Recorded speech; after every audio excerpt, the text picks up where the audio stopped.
Today is the day. In just 90 minutes from now, Jeff Bezos, his brother Mark Bezos, aviation icon Wally Funk, and our first paying customer, Oliver Damon, will launch to space and back. It is a historic moment for human spaceflight and a future where millions of people are living and working in space. Today at Blue Origin, it's first human flight. The human need to explore is deep within all of us. Our ancestors crossed mountain ranges, sailed open oceans to map new lands, and sought out the unknown while always looking to the stars. We're curious, and now we're at a place where we can pioneer new horizons. Because Earth, this blue planet and all its beauty, is just our starting place. It's time. T-minus 10, 9, 8, 7, 6, 5, 4, command engine start, 2, 1. And liftoff.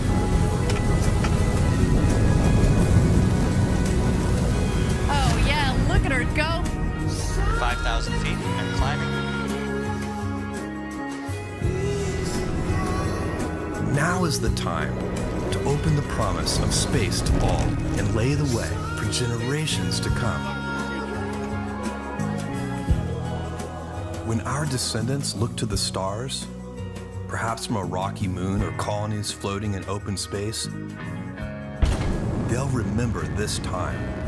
When they reflect on where it started, they'll remember this place. And when they honor those first explorers who said, "Let's go," This is Blue Moon. they'll remember these bold steps. We are of Blue Origin. Touchdown. And this is just the beginning.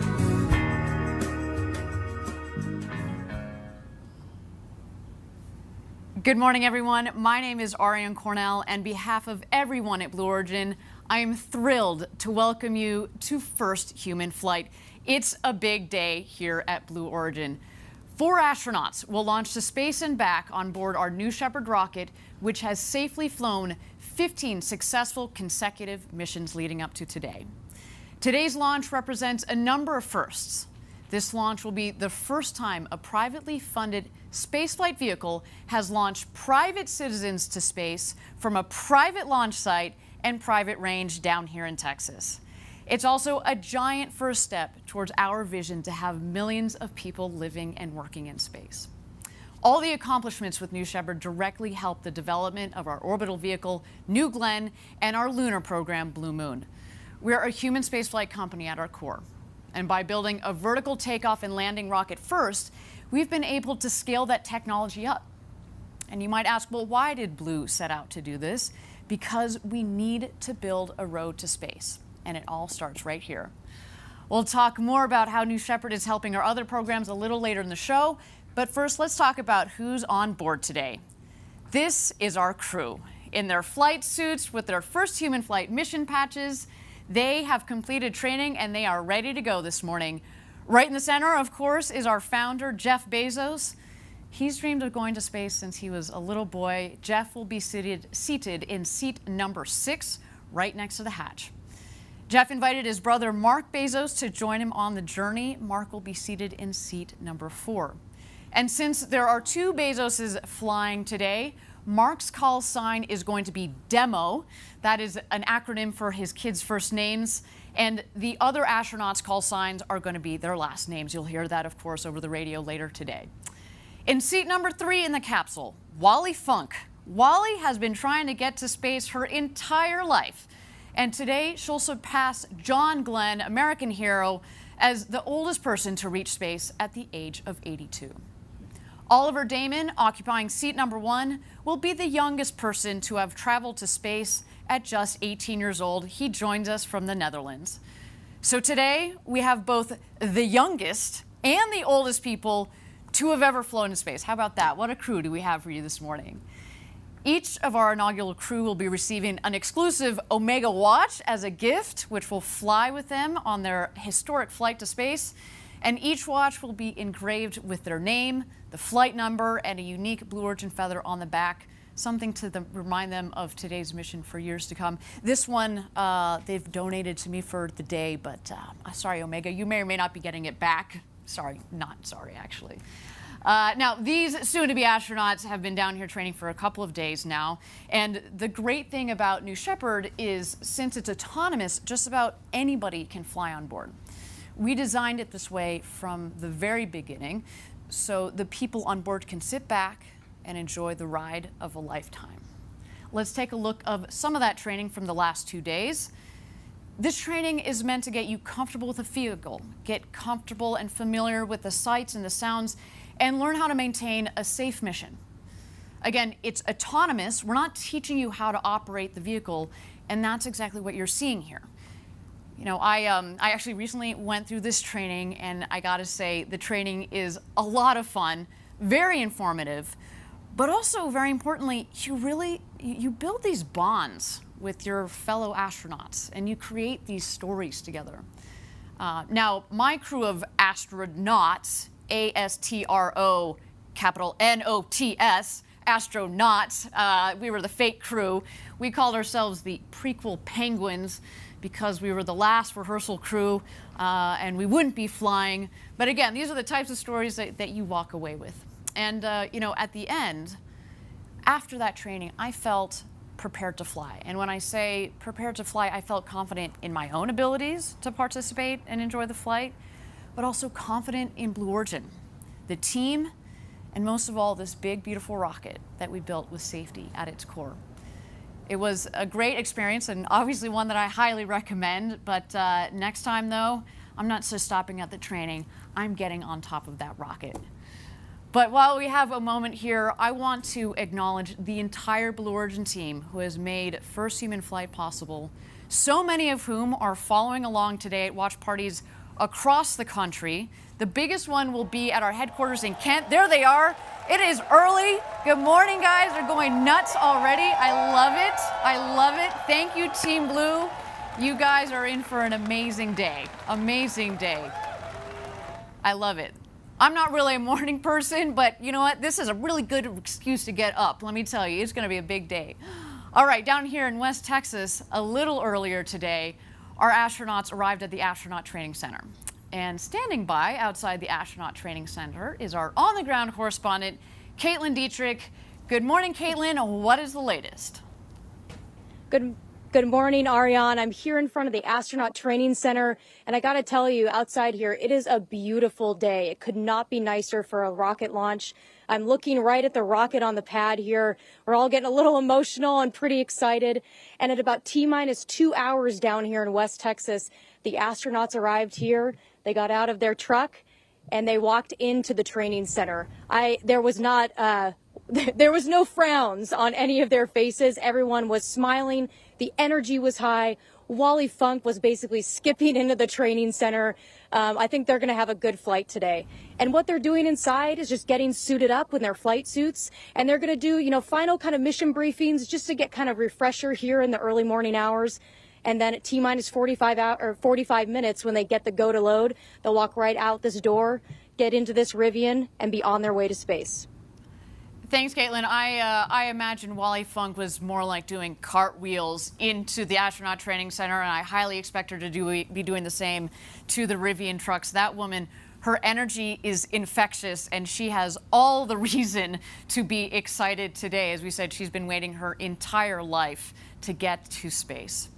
All right, we're going to be checking in with Caitlin a little bit later for more updates. But right now, let's turn our attention to the rocket. She's right behind me, just a couple of miles north from where I sit. Now, New Shepard is named after Alan Shepard, the first American to go to space in 1951. 50 years ago. And earlier this morning, as you can see here, New Shepard left the barn and traveled to the launch pad to prepare to go to space and back. This time, of course, with astronauts on board, including our very first paying customer, Oliver Damon. Now, back inside the barn there, I should note that we do have a second rocket, and we have had several paying payload customers on previous flights on that rocket.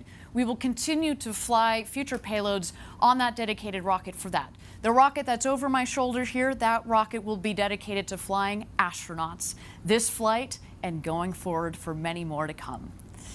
This day here at Blue Origin is the culmination of years of testing, learning, and safely proving out the system across 15 successful consecutive missions. With that in mind, let's zero in on New Shepard, the importance of safety and redundancy, and how we got to first human flight. For New Shepard, we've been following an aggressive step-by-step approach from the beginning. The first time we flew New Shepard, we demonstrated every single aspect, re-entry, parachute deployment, and that mission was 100% successful for the capsule. M2 was about rolling in changes and trying it again. This time we stuck the landing, but we needed to show we could do it again. So that was what M3 was. For M4, we pushed the envelope, lighting the engine just seconds before it would impact the ground, and we perfected it at that time. In M5, we intentionally did not deploy one of the main parachutes, and it worked perfectly. We had done a pad escape test that the capsule can launch and escape if there is an accident on the pad. The M6 mission was about testing that at its most stressing condition. We ignited the solid rocket motor in flight and showed that we can recover the capsule safely. For M7, what we introduced was a new capsule design. M8 was just a repeat, and then the third escape test was to show that we could escape in space. So on M9, the capsule lit off its solid rocket motor and landed safely. M9 and M13, we are flying payload missions for customers, giving us even more and more confidence in the capability of the New Shepard system. 13 was a perfect flight, preparing for the M14 mission, another verification and check. We're ready for first human flight.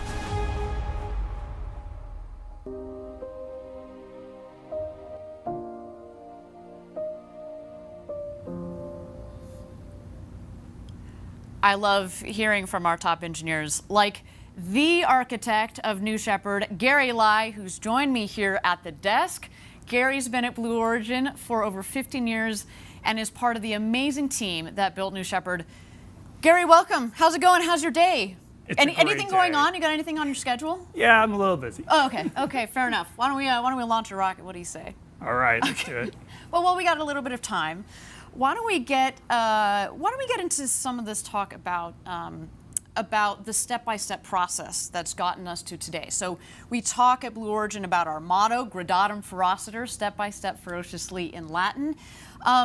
Talk to us about NS-14 and NS-15, the two prior flights with this same rocket. What happened, and why did we finally come to the conclusion it's time to put people on board? So, Ariane, the last two flights, NS-14 and NS-15, you could think of as full dress rehearsals for what we're about to do today. We used the same hardware, the same software, and even the same operational procedures as we're going to use today. Really, the only difference in today's launch is that rather than the astronauts getting out of the capsule at the last minute, they are going to stay on and they're going to enjoy the ride to space. So after those launches, we looked at all the data. We made sure that that hardware, that software, those procedures fulfilled all our requirements. We didn't need to change, and we came to the assessment that yes, we are ready. Fantastic. Now, again, you've been here for now 17 years, I think it is. You've been here since the beginning of the program, the original blueprints, the requirement building, all of that. Talk to me about how you guys approach safety and the safety philosophy that you took as you developed and tested and now are flying this rocket. So we believe this vehicle is very safe and is not just the record of flight tests, 15 consecutive successful flight tests. If it was just that, we wouldn't be able to prove it. The reason we know it's safe is because we have done so much more testing on the vehicle and the components on the ground in much more stressing conditions. Really, what the flight tests tell us is what does the vehicle and its components have to what are the normal conditions? And then on the ground, we test well beyond those conditions, really until we break it. So when we say it's safe, it's because we know it can take much more than it's going to ever experience in flight. Really, the flight is kind of easy on the vehicle. Fantastic. I want to turn our attention for just a moment to the next vehicles in our fleet of programs that we've got going on at Blue Origin, New Glenn and Blue Moon. New Shepard really is built into the DNA of those programs as well. We don't just stop with New Shepard. We're going orbital, we're going to the moon, we're going to beyond. Why don't you talk about how New Shepard supports those other programs? So New Shepard is just a part of the entire story of Blue Origin. Really, if you set out just to make a space tourism suborbital vehicle, you would not have built New Shepard. It would be overly complicated. We selected the architecture of New Shepard so that we could build a vehicle and technologies that would allow us to gain practice and develop those technologies for those other vehicles. For example, vertical powered landing. It's a very complicated way to land a vehicle, but it is very scalable. And if you are going to a place like the moon, you're going to have to do it. You can't land on the moon with wings. Deep throttling engines, you need that to land on other planets, and then also liquid oxygen and liquid hydrogen propellants. They're very high performing, the highest performing propellants they are, and you can also extract them from lunar water. So again, New Shepard, very important part of everything that we're doing here at Blue Origin. Of course, we're going to have an incredible suborbital tourism program. We've got a wonderful payload program with many customers who have already flown, but this is just the beginning of many great things to come at Blue Origin. Now, I want to go back a little bit and talk about, we were talking about safety just a second ago. Talk about redundancy. Backup systems. And in the case of New Shepard, backup systems to the backup systems to the backup systems to the backup systems. What is going on there? Because it goes beyond what meets the eye, right? Absolutely. So every system on the New Shepard vehicle that is needed for safety has one or more backups, many backups in a lot of cases. So let me give you some examples. So we've already talked a lot about the escape system, and that will activate, if in case there's something wrong with the rocket, it will activate and propel the crew away and land safely. We've talked about the parachutes. There are 3 parachutes. We've designed the vehicle to land if only one of those parachutes opens. But that is just a start. Every valve on the vehicle, every mechanism, every battery, every sensor, every wire, every flight computer, everything on the vehicle has a backup, and in some cases, multiple backups. An incredibly redundant vehicle. Last question for you. Would you put your kids on board? We set out to design this vehicle for anybody, not professional astronauts, anybody with very little training. And that is a very hard problem. And yes, we have succeeded, and I would put my own kids on that vehicle. All right. One day, summer vacation in space. Thank you, Gary. Appreciate the insights. I look forward to seeing you back here later on in the show, and we'll get a lot more input from Gary Lai, again, the architect of New Shepard. And with that, let's take a breather, check out New Shepard on the pad as we tick closer to first human flight.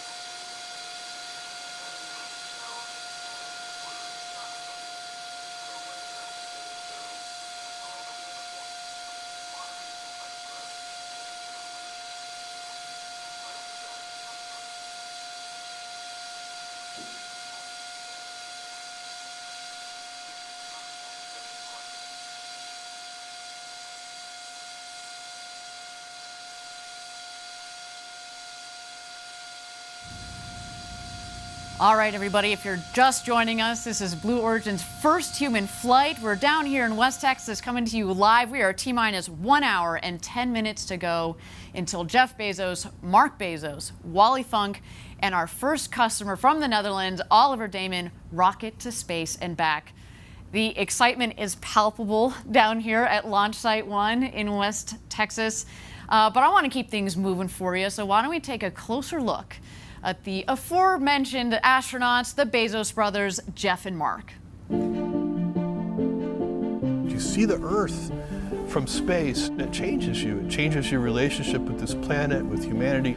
It's one Earth. I wanted to go on this flight because it's a thing I've wanted to do all my life. It's an adventure. It's a big deal for me. I invited my brother to come on this first flight because we're closest friends.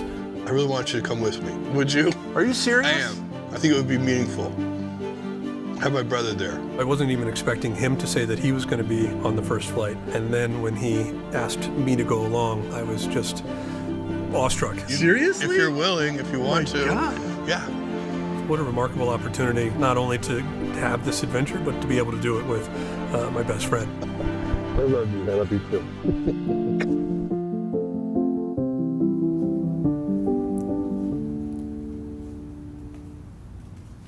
What a cool story. Brothers sharing this historic experience together. Now, Mark has been part of the Blue Origin story from the very beginning. He's been with us every step of the way, and we're so excited to see him on this first human flight. You're taking a lot of us up there with you, Mark. But we're not stopping there. Second human flight and beyond are already in the works. And you know, since the auction on June 12th, I've had the good pleasure of speaking on the phone with many of the participants from the auction who now have been quickly filling up seats for the next several launches. Sales are open, everybody. If you're interested, send us an email at astronauts@blueorigin.com. And we're planning 2 more flights this year, and as we said, many more to come in the years following. Folks, this is an authentic rocket ride. You're in the crew capsule, launching 100 kilometers up over the Kármán line, the internationally recognized line of space, and safely back to Earth. And what a crew capsule it is. Let's take a look. For your once-in-a-lifetime journey, you will travel past the boundaries of Earth's atmosphere and into outer space. Featuring windows that comprise 1/3 of the capsule's surface structure, the largest windows ever in space, you'll have a view of the curve of the planet and the vast darkness of the cosmos. Every detail of the capsule has been precision engineered for your safety and comfort, with reclining seats specifically designed to absorb the impact of landing and an escape motor that can safely propel the capsule from the booster rocket. At the apex of your flight, you'll experience weightlessness. Unbuckling from your seat, you're free to explore different perspectives from each window before your return to Earth begins. This is the beginning of a revolution in space travel, and Blue Origin is going to take you there.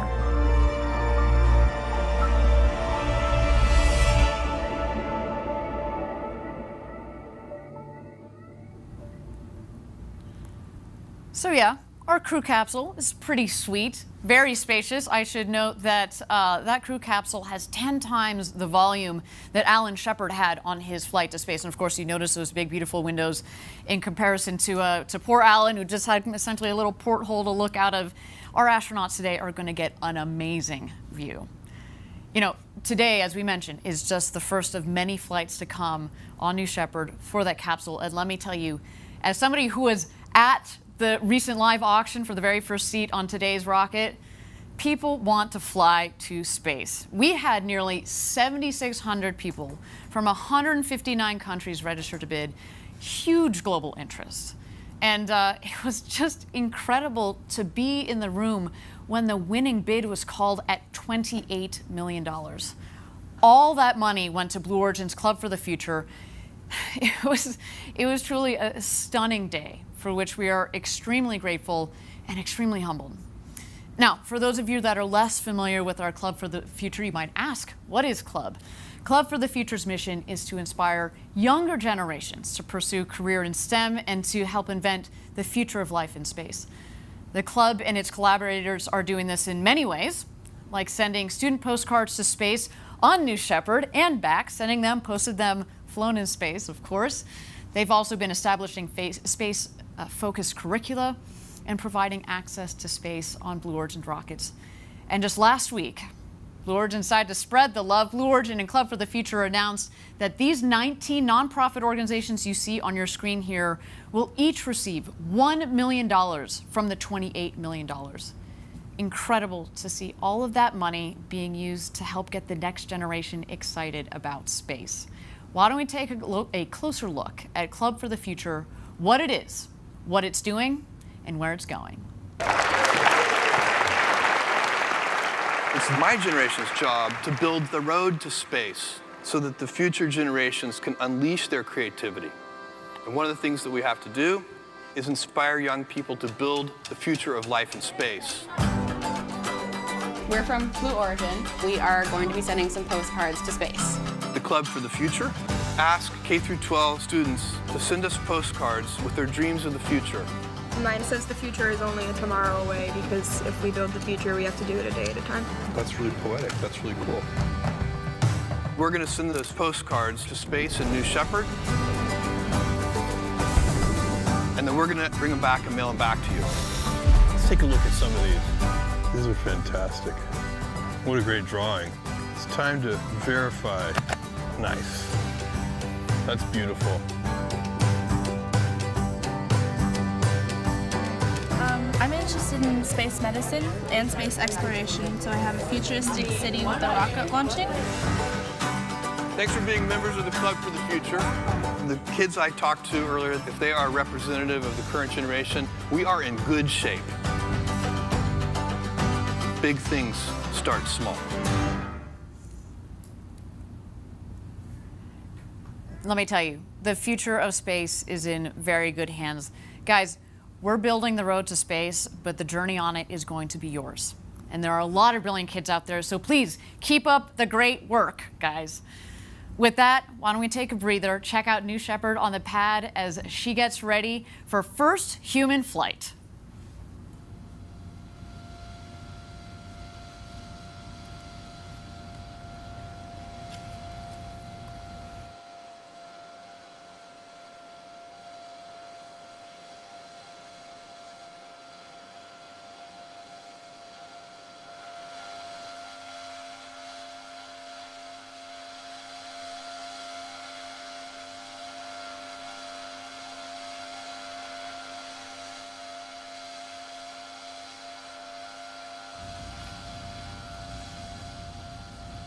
All right, thank you again, everybody, for joining us live from West Texas. We're here at just 1 hour and 2 minutes to go until launch. We are quickly approaching our first live glimpse of today's astronauts. They're going through their final preparations with crew member 7 before exiting the training center and heading out to the launch pad in their Rivian trucks. And now, crew member 7 is a role that gets its name from the New Shepard program. Though today's flight features 4 astronauts, future flights will take use of all 6 seats in the crew capsule. And crew member 7 is just that, the 7th member of each astronaut crew. Now, it's a 2-person role, and here's some footage, in fact, of Kevin Sprague and Sarah Knights, our current crew member 7s. We'll have that for you in a second here. So Sarah and Kevin don't go to space themselves, but they're critical team members that stay with the crew every step of the way, including as voice of mission control to the astronauts during the flight. So it's basically like they're in the capsule with our crew.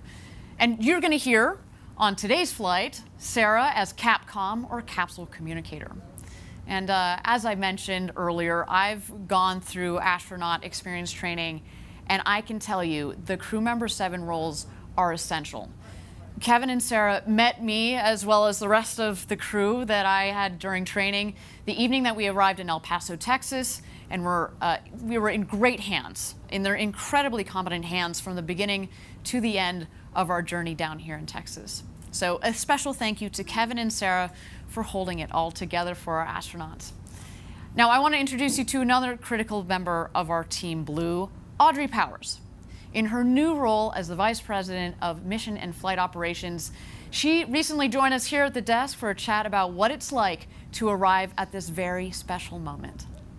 Audrey, it's so great to have you here. You've been so important to the development of the company and this rocket, and I can only imagine, how are you feeling today?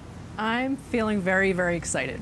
Yeah? We had an amazing flight readiness review yesterday, and the team is just so pumped. Awesome. Yeah. Well, so this is not the first time our viewers have met you. On the last flight, you were one of our, what we call astronauts, spelled A-S-T-R-O-N-O-T-S. Yep. What was that experience like, going through the training and being one of the astronauts? Well, I was actually there working. I was not just having fun. Right. No, we know I was this. going through the training.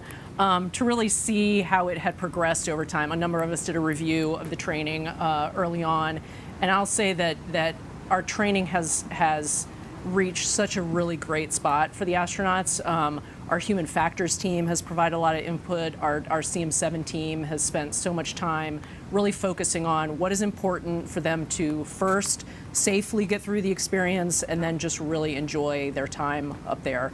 So it was vetting the entire experience and making sure that we cover the right aspects of it. Right. So I also got to be an astronaut, but I didn't get to do the next kind of critical step, which is getting inside of the capsule on top of the rocket when it's fully fueled, fully loaded, like we did during our last launch and last webcast.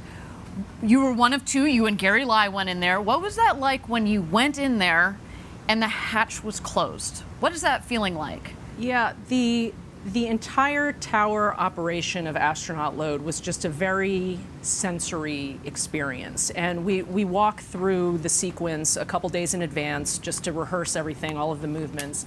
But on launch day, we got out of the cars and we're standing at the bottom of the tower, and you could hear the vehicle venting. And when you looked at it, there was frost coming off the side like you see sometimes in movies. And it's just this overwhelming sense of this thing that is waiting to launch, and we're kind of holding it up, you know? Right. So there was a great sense of urgency that didn't exist on the days that we rehearsed it. And when we got up and finally ingressed and strapped into our seat, there were a lot of things. It was very mechanical because of the training that we had gone through in the simulator. And we sat down and strapped in, and it wasn't until then that you're waiting for the crew to do the checks and empty out the cabin of the various equipment that you kind of look out and you realize like how high up you are, where you are. Yeah, and you could feel the vehicle swaying a little bit on the launch mount, like that rocket is ready to launch. And when it closed, I remember thinking before, like, oh, I'm going to have all these clever things to say to Gary, you know, because we've worked together for so long. And, like, I couldn't think of anything. It was just like, I want to go so bad, you know? Like, can you lock the hatch from the inside? We were wondering if you guys were going to do a little stowaway situation. Sorry, there are cameras. I know. Saw you. Yep. So it was just this really rich sensory experience being in there from all angles. Yep. Well, so you are now head of New Shepard Flight and Mission Ops. Mm-hmm. What does it feel like this day that we're actually putting people on board and we're closing the hatch and we're keeping the people in the capsule to go to space and back? What does that feel like? Well, we've spent, in recent weeks, we've finalized a years-long effort called our Human Flight Certification Plan. And it culminated in an extensive review, over the last month with external reviewers, and our FAA partners were involved. And it was the culmination of the entire program, years of work on this program. And I was so struck by how much work has gone into this across the years and across the disciplines. And the people in that room kind of finalizing all of these check boxes, it was just an overwhelming sense of the history that we had collected of this program. And I was so, before I came to this position in New Shepard, I supported New Shepard, and I knew the hard work that was going on in this program, but I have been so struck by just the professionalism and the bias for action and just the critical thinking that everyone on this program puts in. And I have been awestruck by people that I have been working with for years. I mean, I knew what great work they did, but being part of it and part of this team, I'm so honored that they wanted me in this position, and that I'm participating in this now. Yeah. Well, Audrey, to you and to your team, to the whole Blue Origin team, thank you for all of your hard work. We cannot wait to see the launch, and Godspeed, New Shepard. Thank you. I can't wait to see it either. Audrey offers such great insight into New Shepard. She's also a pilot herself. Oh, and the chair of the Commercial Spaceflight Federation. She's had an incredible impact on space legislation and policy in some major ways, as well as a major impact on Blue Origin. So thank you to Audrey. She's kind of busy today, so we're very proud to have had her on stage just a couple of days ago. All right, we're at T-minus 55 minutes to go until launch. Let's go ahead and check out New Shepard as she gets ready for her flight today to space and back with our first human flight crew.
Thank you, everybody, again for joining us live from West Texas for Blue Origin's first human flight. We are at T-minus 52 minutes to go until launch. Right now, our 4 astronauts are inside the astronaut training center. We are waiting for them to exit to get in the Rivians, and then we will be waiting for a go for astronaut load-in. I can already hear the helicopter above that's going to be following them on their way out. Now, that astronaut training center, what we have in that training center is basically it's a classroom, but I'd say the centerpiece of it is a beautiful crew capsule simulator. And it's a really cool simulator.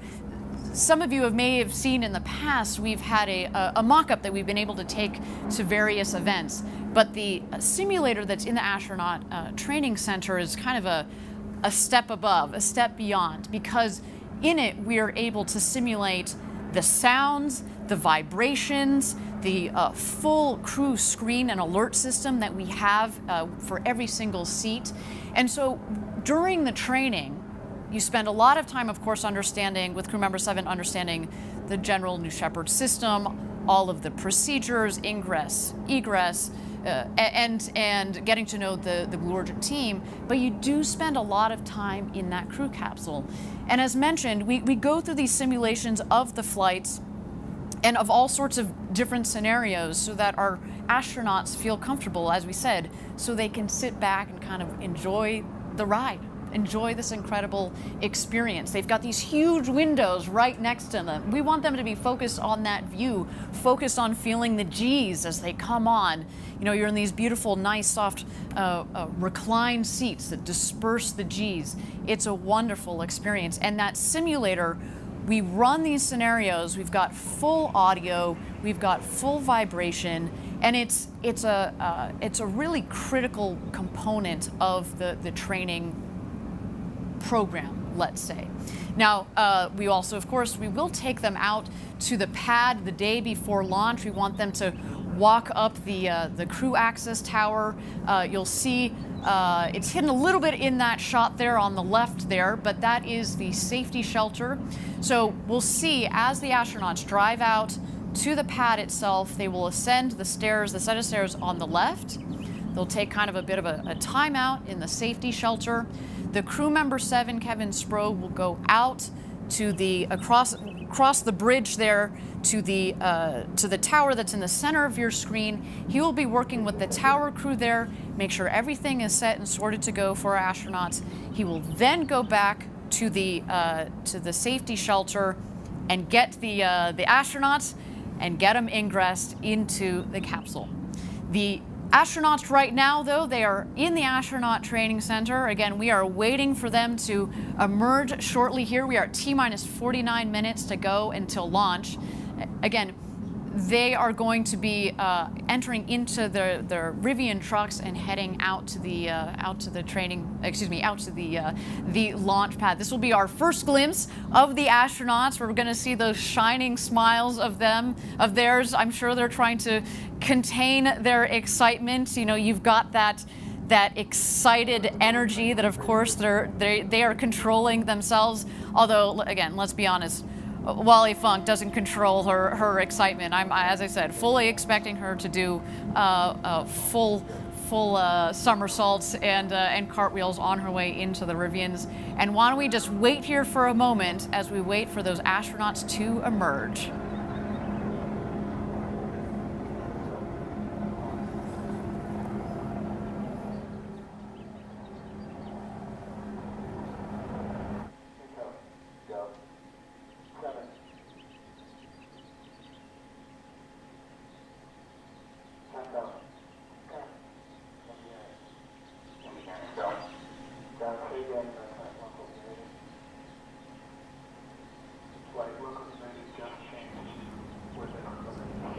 Thank you again, everybody, for joining us live for New Shepard's first human flight. We are waiting for our astronauts to emerge from the astronaut training center. We've got our on-the-ground correspondent, Caitlin Dietrich, who is just outside of the training center. Caitlin, what's going on out there? So you can really feel the energy start to build now. We've just heard that everything's continuing nominally towards launch. The countdown is moving forward. We've got our helicopters in the air waiting to capture our astronauts as they take their Rivians to the launch pad. The sun's coming up. It's a beautiful morning.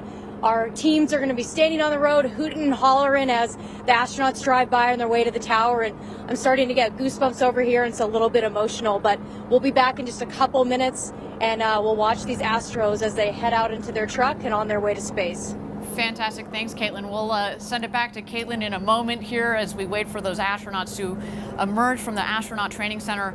You know, I'll tell you, the last thing that they do before they exit the training center is there's this special coin ceremony. It's a challenge coin that's given to each one of the astronauts for them to take in their suit up to space and back. It's a military tradition, but it really makes you feel like you are part of a team. And what a team to be part of. What a crew to be part of. Only New Shepards astronauts are going to be able to get these coins. You only get the coin if you get to go up to space and back. And these astronauts, again, have completed their training, and they are ready to become the next set of international astronauts. So again, we're waiting here for just a moment while we wait for the astronauts to emerge from the astronaut training center. We are at T-minus 46 minutes to go until launch.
Thank you again, everybody, for joining us live for New Shepard's first human flight. We are at T-minus 45 minutes, and here the astronauts come.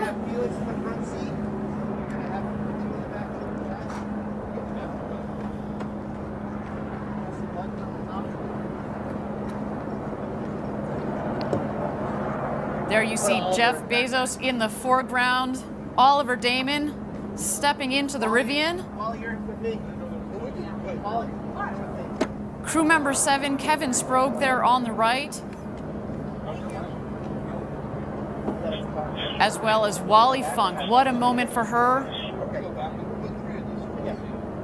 At the age of 82, she will become the oldest astronaut to have ever flown into space.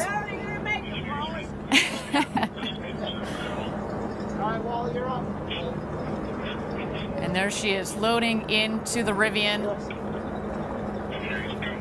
Wally was part of the Mercury 13 program back in the 1960s, the program to train women to go to space that ultimately was canceled, but now it is her moment. Today is an incredible day for her.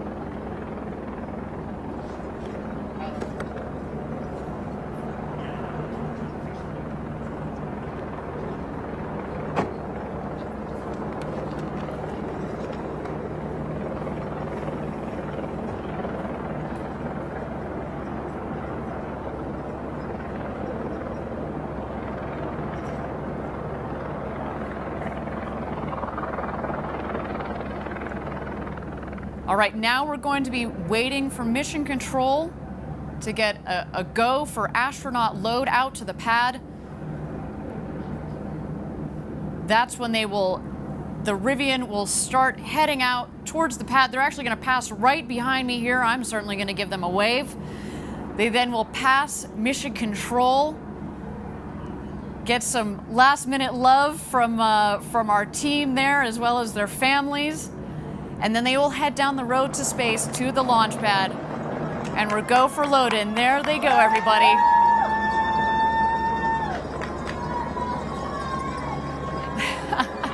What a moment. You can probably hear our team already losing it down here. We are super excited. And there they are.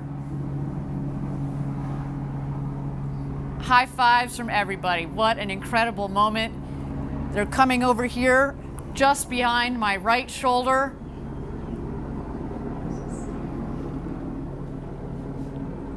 A moment we've been waiting for here at Blue Origin. So much hard work has led to this moment. How exciting. Wally Funk, the Bezos brothers, Oliver Damon, our 4 crew members are heading out to the launch pad. There they go. See you guys. Oh my gosh, they are in for the flight of a lifetime. And just a couple of yards to my left here, that is mission control, and here they go, passing by mission control. There you see Jeff Bezos waving to the team.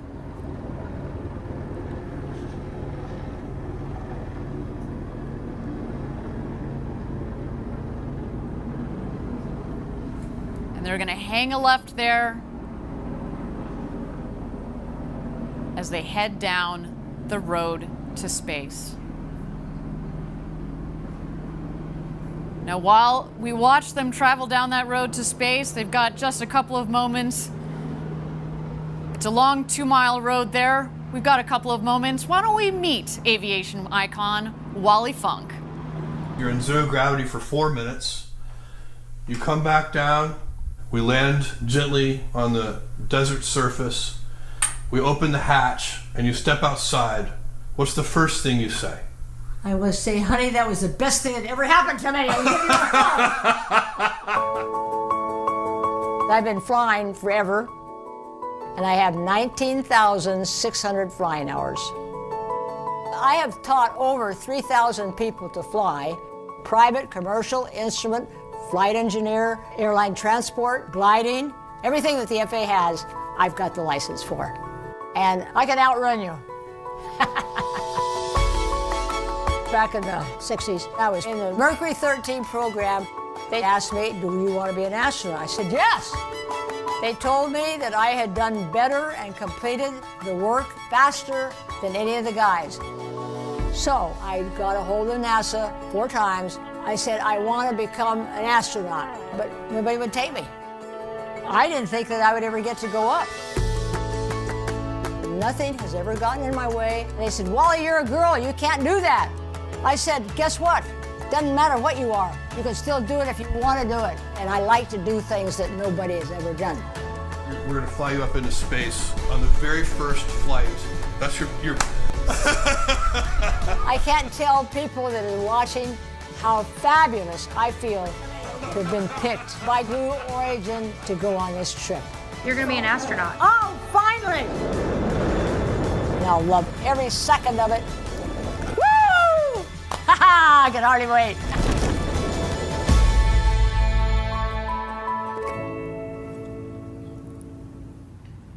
We are just so thrilled and frankly honored to help Wally Funk finally realize her dream of going to space. Now, recently I was lucky enough to spend a couple of moments with her right here at the desk. Why don't we take a look? Wally, it is a pleasure to meet you. As a fellow pilot, you are an inspiration, so thank you. You don't know how great it is to meet you, that you are a pilot. I want you to go fly more in that glider and jumping. Oh, well, that's great. And hopefully follow in your footsteps and go on New Shepard one day. Absolutely. Oh, I mean, yes. So, Wally, you've waited a while to go to space. A silly question, but are you excited? No, not at all. Of course. Since I got on the airplane and I got to fly the airplane and get here and meet all of you, this is so fantastic. What do you on launch day? What do you think is going to be the most exciting thing? What are you looking forward to the most? Lift off, climb, undo, and be able to move around in the if there's room. I want to do a lot of stuff because I've done that in other situations. And you were just telling me a second ago, you're going to take your camera up there and you've got a postcard that you're going to take a photo with. That is what's going to be on the window when I go up, and then I'm going to take a picture of it with the Earth behind me. That's such a beautiful photo of you and the American flag back there in your flight suit, and that's going to be a spectacular photo. So, you know, this is probably, I imagine, your first time down here in West Texas at our launch site? Absolutely. What do you think? No, I used to be in Texas and teach. I think everything's fantastic. I mean, I've been treated so well, and the food is so great. I can't believe it's coming from, I don't know, California. Right, right. And you're lucky to be here with all these friends and the people and see what's going on. Absolutely. Well, so, Wally, as I said, you've been an inspiration to me. What would you say to the next generation of young people that are out there that want to go to space? Well, I've talked to young people all my life. How many of you girls and boys want to fly? Well, not many raise their hands. I said, well, I tell you what, get your parents to take you out and give you a flight. Right. That's what my parents did at 7 years old. And if you like it, you'll continue on. And if you don't, you might continue on because something's going to be in your heart that's going to want you to do that. I cannot wait to see you go to space. Thank you for being with us. It's a pleasure to have you. Thank you. Thank you, honey. So yes, as you just saw, Wally Funk is the real deal. I was doing my best to contain my fangirl moment there because she, again, is an inspiration to so many people around the world, and myself included. We see here that the astronauts are starting to ascend the crew tower. There's Wally waving. She's leading the crew. Gary, welcome back. It's good to have you back here at the desk to get you to help with the play-by-play here. We just saw a moment ago that they drove around the ring road, stopped, took a photo because, of course, you know, we're memorializing this moment as best we can for these astronauts. They so deserve it. So going up the tower, we've got Wally, then it looks like Jeff Bezos, his brother Mark, and Oliver Damon. They're heading up to their rocket. Now, while we have a moment here, I do understand that Caitlin Dietrich is standing by at Mission Control. What's going on outside Mission Control, Caitlin? Hey guys, Caitlin here. I'm with Jarrett Jones, the head of our New Glenn program here. Jarrett, how are you feeling today watching the launch here from Mission Control? Excited, awesome. This is amazing. It's just incredible. You could only dream about this day. And you know what, Caitlin? It's not lost on me and probably many of the viewers that today is like July the 20th, the day Neil Armstrong, who also graduated from my alma mater, Boiler Up, stepped on the moon and made history. And we're doing it at New Shepard and Blue Origin, doing our first human launch, and it's just amazing. And the reason I'm excited but also focused is that there's quite a bit of technology transfer from New Shepard to New Glenn. Everything from the BE3 engine with the LOX and the hydrogen all the way down to our landing gear. I mean, this is an exciting day for us, and I'm just excited. I don't want to take the spotlight away. It's about New Shepard.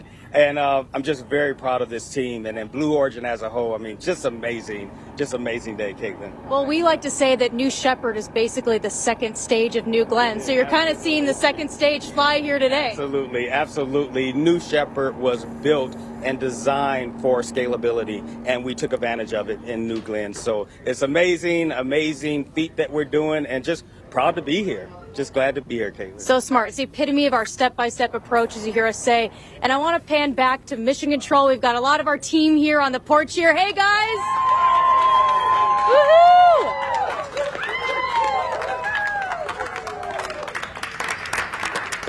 We are so excited. We saw the astronauts fly by here just a second ago. And right in that room is some of the world's most brilliant engineers flying this rocket today. And I don't know about you, but I'm starting to get a little bit emotional. So back to you, Ariane, and we'll see you after launch. Woohoo! Woohoo! Thank you, Caitlin. Enjoy the launch. Jarrett Jones, enjoy the launch. Everybody out there outside of Mission Control, as well as in Mission Control, enjoy the launch. You know, Gary, we talked about it a little bit earlier. Caitlin touched on it just a second ago, how basically New Shepard is being scaled up to New Glenn. Tell me how you've thought about that, because you're part of, obviously, New Shepard, the architect of New Shepard, but you've been part of thinking about the broader roadmap, if you will, that Blue Origin has. That's right. New Glenn is a scaled-up version of New Shepard. It does use different main propulsion for the first stage, but the second stage of New Glenn, that engine is a derivative of the BE3 engine that's flying New Shepard today. And the techniques for vertical landing, which we perfected with the New Shepard vehicle, are going to be applied to the New Glenn vehicle. We have very high confidence that the very first launch of New Glenn will stick that landing on the ship. We would not have that confidence without the New Shepard program. Absolutely, absolutely. And Jarrett Jones, again, who leads that entire New Glenn program, he has a big job, but he's gotten a lot of help. He's kind of gotten this catapulted help from the development and now the operations and flight of New Shepard. I should note that New Glenn will also carry humans one day. We build all of our programs from the very beginning with the intent to put people on board. And talking about astronauts and people, we just saw them enter into the astronaut safety shelter.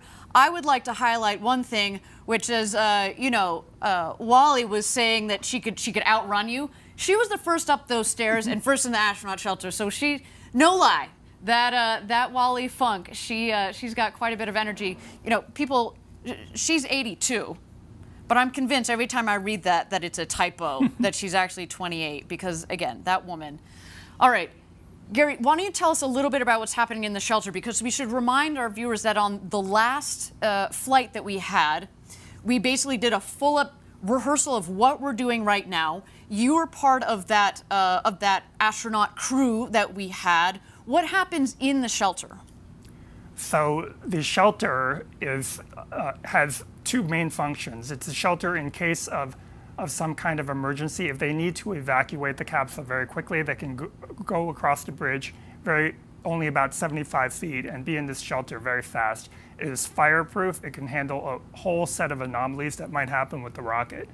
You see those blue tanks against the wall? The shelter has its own air breathing supply in case of a fire outside. It also has communications. They can talk directly to Capcom from there. Right now, they are just waiting for the go-ahead from the pad crew that is preparing the capsule to start astronaut load.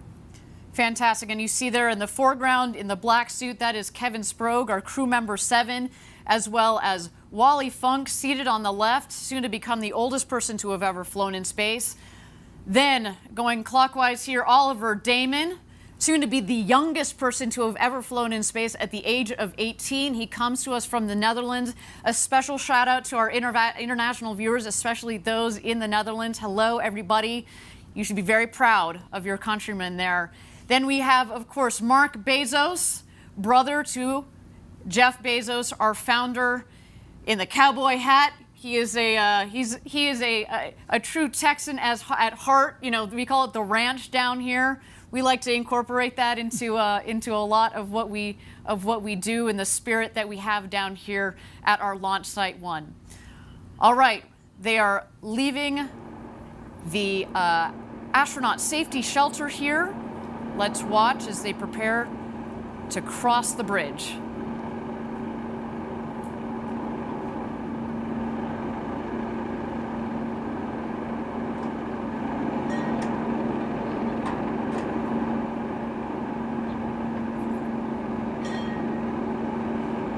What a moment. Jeff Bezos. Mark Bezos. Wally Funk. And Oliver Damon. Ring the ceremonial bell, making some noise on their way to get into the crew capsule. Kevin, the crew member 7 that you see there in the black suit, he is now going to help them ingress, get into the capsule, get situated in their seats, and of course help them get buckled into their harnesses and go through any final safety checks before closing the hatch. I mean, we should note though, Gary and I have both been through the astronaut training experience. It's a 5-point harness. By the time you're done with training, you can do that upside down, backwards with your eyes closed, inside and out. I mean, you definitely understand how that works, and you're going to need to, because when we come back, when you get back into your seat from 0G, that's very important. Let's watch here as they cross the gantry, taking some final photos. We've got our photographer there, Felix Koons, a brilliant photographer who's taken those beautiful shots of the crew that we saw earlier. And there they go, into the crew capsule. Gary, do you want to talk about the hosing and the piping that you see going into the hatch? So that is just a cabin environmental control system. While it's on the pad, before we seal the hatch, we want to make sure the air is fresh and air conditioned in there. That hose will be removed, obviously, during hatch closure. And so what they're doing now is just one by one entering the cabin and getting fastened, and then they will go through a series of comm checks with Capcom. Fantastic. There's Wally Funk in seat number 3 there. Oliver getting situated in seat number 1. I'm starting to shake a little bit. I mean, not only, again, have we practiced this, and not only on the last flight did we have a full astronaut rehearsal like this, but it's different. We've done, again, 15 consecutive missions to get to this point, but it's so much different when you put people on board. But again, so much testing, so much design, so much thought, and incredibly well-trained Blue Origin team that's supporting these astronauts, our first crew on New Shepard. Just wonderful. We are ready for today. Now, we are standing by here for Capcom to welcome our crew into the capsule. Let's stand by for some audio there. There's our mission control.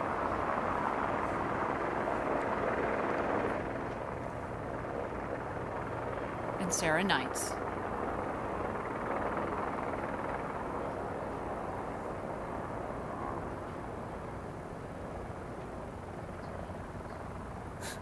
Sarah Knights, again, she has this incredible...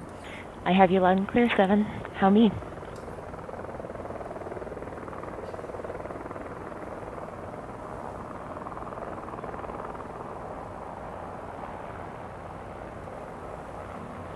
Here comes Kevin. Kevin will help you out. Here it comes, Wally.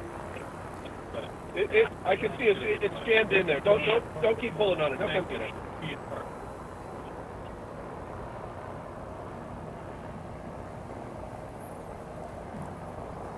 So again, we've got Capcom Sarah Knight. She's one of our crew member 7 on the left.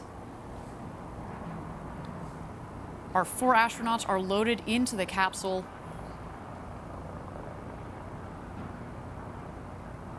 There is Wally Funk in her seat, as well as Mission Control. Talk about locked and loaded. This team is really, I mean, you've been in Mission Control during these launches. What is that like?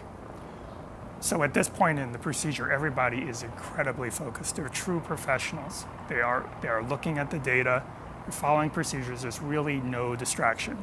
You can hear a pin drop in that room unless they're working an issue. And as you saw in that picture, we run a very, very tight ship here at Blue Origin and on the New Shepard program. That picture of the front room of Mission Control, that is all the people that are operating the rocket at this point, in terms of pushing the buttons to make things happen, in addition to the pad crew. There you see, we've got crew member 7 that is making sure Wally's harnesses are all tight and snug there. No, to your point about crew, Gary, I mean, we talk about designing an autonomous vehicle that launches and lands and we reuse, but we've built also the operations to also complement that, to lower the cost of accessing to space, because that's at the heart of building this road to space. So we've built it so that it's an efficient vehicle, efficient operations. Absolutely.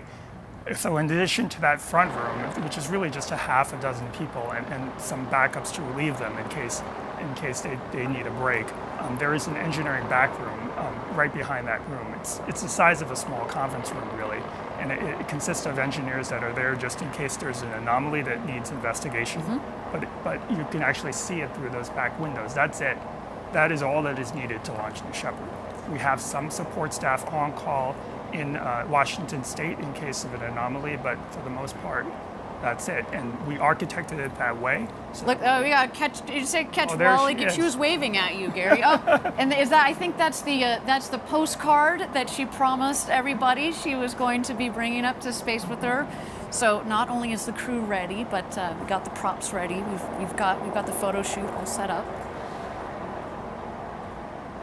But getting back to the crew and crew operations that we've set up, as you said, lean and mean, but also, we talked about it earlier, in addition to the safety and critical to safety, are redundant systems, backup systems, backup to the backup. And, we were talking about the team that we have back in Kent. So that is part of it. It's not just in, let's say the mechanical systems, the engineering that goes into the capsule, but from an operational standpoint, we've built that in from the very beginning. Some beautiful shots there of the capsule. So the window with the white square there, that is Wally Funk. To the left, that is Mark Bezos. Jeff Bezos' brother. And in fact, to the left of him, a little harder to see off of that other window, that will be Jeff Bezos. And Oliver Damon on the other side of the hatch, he's also harnessed in, ready to go to space, ready to become the youngest person to have ever flown in space. Again, he comes from the Netherlands. So beautiful. Again, as we talked about at Blue Origin, we really want to open up this experience to the world, and it's so wonderful that he is not just representing the next generation, but also more flags as we fly to space. Standing by here from Capcom. New Shepard, this is Blue Origin Mission Control. Good morning, astronauts, and welcome aboard the RSS First Step. Let's get things started with a comm check. Astronaut Oliver, how do you read? Blue Control, astronaut Oliver, loud and clear. Copy. Astronaut Wally, how do you read me? Wally, push the button and answer. Push the button until you can hear good. Wally, loud and clear. Copy, Astronaut Wally. Astronaut Demo. Blue Control, this is Astronaut Demo. I have you loud and clear. Copy. Astronaut Bezos. Blue Control, Bezos. I read you loud and clear. Thanks for everything, Sarah. We appreciate it. It's my honor and my pleasure. All right, astronauts, we are at T-minus 21 minutes and counting. As we proceed, I'll keep you updated. For now, just sit back and relax. Fantastic, and there you heard it. All 4 astronauts are ready to go to space. They just had a quick comms check with Sarah Knight on Capcom, one of our crew member 7 there. You heard all 4 astronauts are jazzed. You know, Wally there was, I'm sure she's a bit distracted again. We've said this before. She has waited over 60 years from the days that she was part of the Mercury 13 program to go to space. That program to get women into space was canceled. But you know what? She is canceled no more, everybody. She is going to space. Such an honor to be able to help her realize this dream of going to space after so long. What a moment, what a woman that that really personifies perseverance and pushing through it. All right, and here we go. We are closing the hatch. Gary, do you want to talk a little about what happens when you close the hatch? Obviously, it's a pressurized vehicle. What does that mean with regards to closing the hatch there? So the hatch has a double seal on it. There are 2 sets of seals. So what they're going to do when they close the hatch to make sure it is properly sealed is they're actually going to pull a vacuum in between both of those seals and make sure that vacuum doesn't decay. And that checks the integrity of both seals. Fantastic. Now, I understand that we've got Caitlin Dietrich again on the ground. We've got an update from her. Caitlin, what's going on? She's almost ready. So let's hold off on just a moment for our update from Caitlin Dietrich. In the meantime, let's watch here as the tower crew continues to close the hatch, make sure that the pressure seals are all ready to go. There we see Mark Bezos giving the thumbs up. There's Jeff in the background waving. What an experience to do with your siblings, your best friend. What a day for this 4 crew. Gary, you we mentioned again that you have gone through the astronaut experience. You went through it. Actually, here we go. I think we've got Caitlin. Just a moment, Gary. Hold that thought. Caitlin, what's going on out there at Mission Control? Hey everyone, so basically we've actually left Mission Control, the porch, and now we're at what we call Fallback 3. It's on basically the entrance to the road to space. And right here is where the astronauts drove by. They went all the way to the tower. You can probably see it there in the very distance. Here we just closed the hatch and everything's looking nominal. And basically what's going to happen is once the capsule is under parachutes, we have a convoy here right behind us that's going to be racing out to get that hatch open and celebrate after their victorious flight to space. So that's what we're all preparing for here after their 11-minute flight. So we're pretty excited. Wonderful. Thank you so much, Caitlin, for that update. Gary, so you, as we were just closing out that question, so on the last one, you actually were in the capsule, right? You and Audrey Powers, who we talked to a little bit earlier in the show, were in the capsule when they closed the hatch. What does it feel like at this moment? It's actually quite tranquil. After the excitement and all the helicopters and ingressing and that adrenaline, you have a moment in the capsule now to reflect when the hatch is closed. It's actually pretty quiet.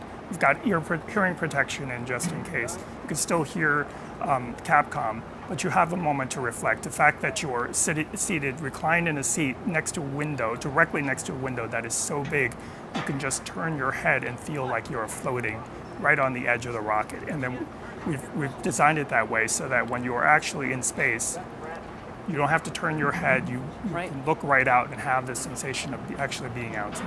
And it also kind of adds to the voluminous feel of the capsule. We said earlier it's 10 times the volume that Alan Shepard had on his flight, but it is big, and the windows make it look big, that light acoustic padding make it look big, and then once you're floating up there in space over the Kármán line in 0G, it kind of adds a third dimension to it.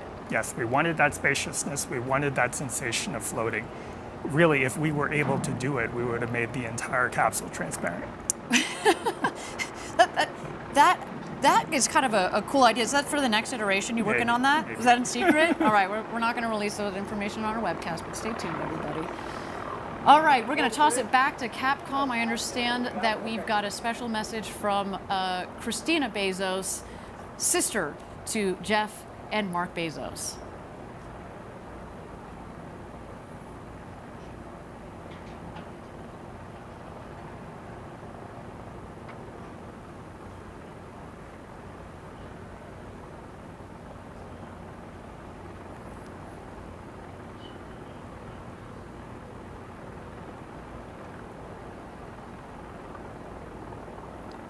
First up, Blue Control. On that note, Jeff and Mark, I have a special message from you from your sister Christina.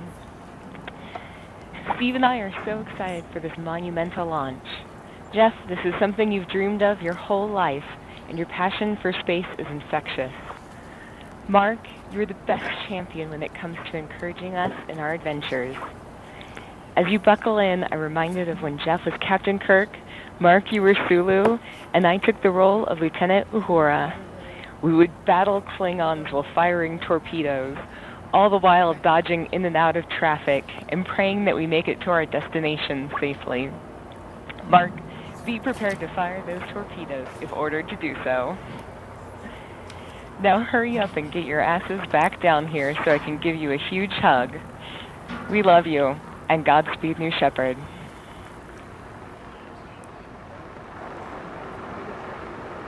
And there it is, beautiful message from Christina. There is our Kent headquarters going nuts as they should. A big day for our whole Blue Origin team. It's early out there on the West Coast, but they wouldn't miss it for the world. Look at them. So amazing. Again, what a day for the entire Blue Origin team, for these crew members that are on board, for their families that are here, that have been supporting each one of these people's dreams to go to space. Just incredible. And, you know, we are sitting here at T-minus 15 minutes to go until launch. We are in a brief hold here, but why don't we meet Oliver Dayton, one of those astronauts, again, our first, very, very first paying customer, and soon to be the youngest person to travel to space at 18. Let's see Oliver. I think it's the ultimate dream for so many people to go to space. I guess my first memories of space were Thunderbirds. I was a big fan of that. Watched every single episode there was. That was like the big thing with like the rockets and everything. Oliver, is this your first look at the vehicle? Yeah. It's so cool to go with this group because Wally is like one of the best pilots ever and has such an amazing life story. Of course, Jeff is one of the best businessmen ever and a great visionary. And Mark is a firefighter and has such an amazing track record over his life. I feel a responsibility because I'm the youngest in space, and to get more people interested in space, and not even just space, but science, would be such an opportunity for me to do. when I touch down and I get out of the vehicle, I think I'll be just speechless.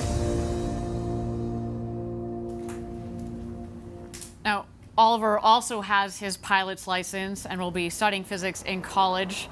And in just a bit, he'll officially be an astronaut. But Gary, did you talk to Oliver? I did. I had an opportunity to meet him. Did you start recruiting? Did you get on that?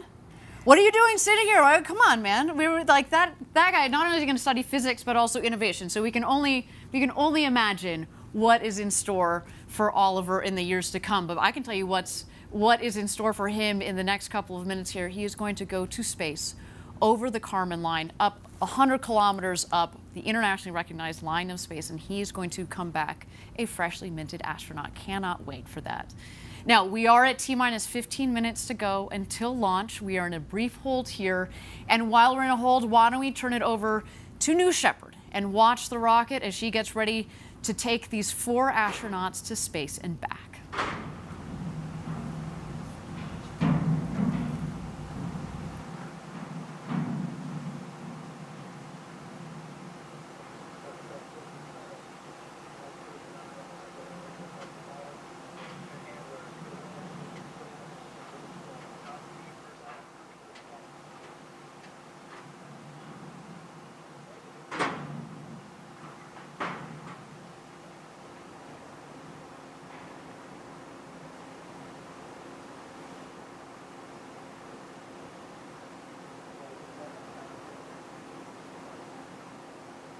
Good.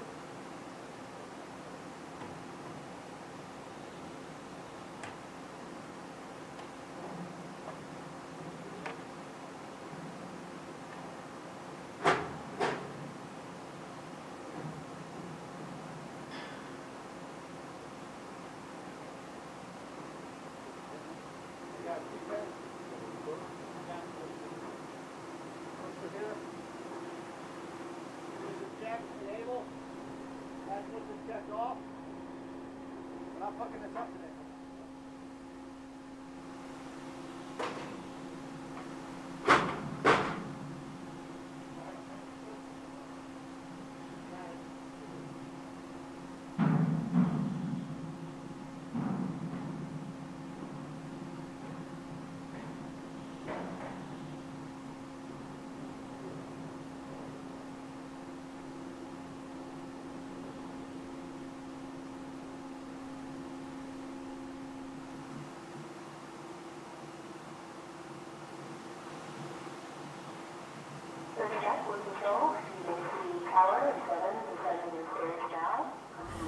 Thank you again, everybody, for joining us live from West Texas. We are here at T-minus 15 minutes to go until launch.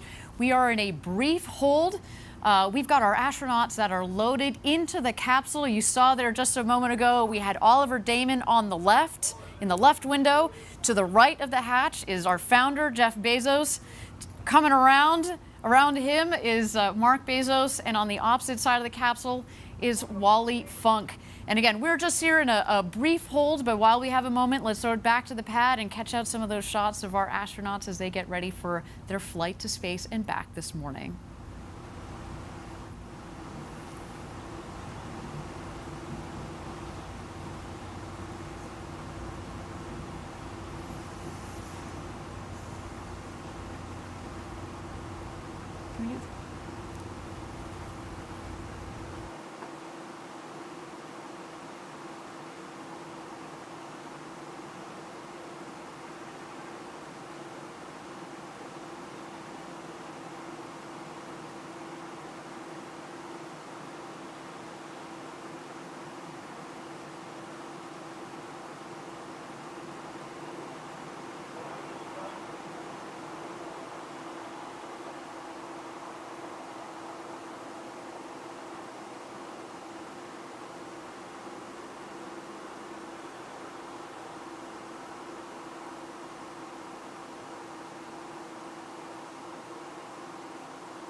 Thank you again, everybody, for joining us live from West Texas for New Shepard's first human flight. We are at T-minus 15 minutes. We are in a brief hold here. This is okay. I mean, to say, Gary, you can appreciate this. We spent years designing this rocket, months and months designing the mission. And if we need to take a couple of minutes more to make sure that the team is aligned, that we're all set and sorted, that our astronauts are happy, that the weather both on the ground and up aloft is within green zones, then we're going to do that. How do you guys think about holds when you're in mission control? What is happening right now? There's really two kinds of holds. There might be a hold while they investigate an anomaly, and very often that is not the case, though. There are sometimes holds just to catch up in the timeline. The thing about New Shepard that's distinct from orbital vehicles that you might have seen is that we don't need to launch at a precise time to meet some launch window because we're trying to intercept something in space. We have a lot of time. We can take our time. It's better to pause and hold if there's any reason to, if there's a sensor reading that you want to investigate or you just want to catch up in time. So that's why we tend to take these holds. Otherwise, we bias to launching as soon as possible so we don't otherwise have a lot of buffer in the normal count. Absolutely. So again, well, actually, now I understand. The hold is lifted. Yeah. So it sounds like that we have gotten the timelines all aligned, our teams are all sorted, and we are continuing our countdown. While we have a moment here, again, let's throw it back to the pad, check out our astronauts in the capsule as they get ready for their launch to space and back this morning.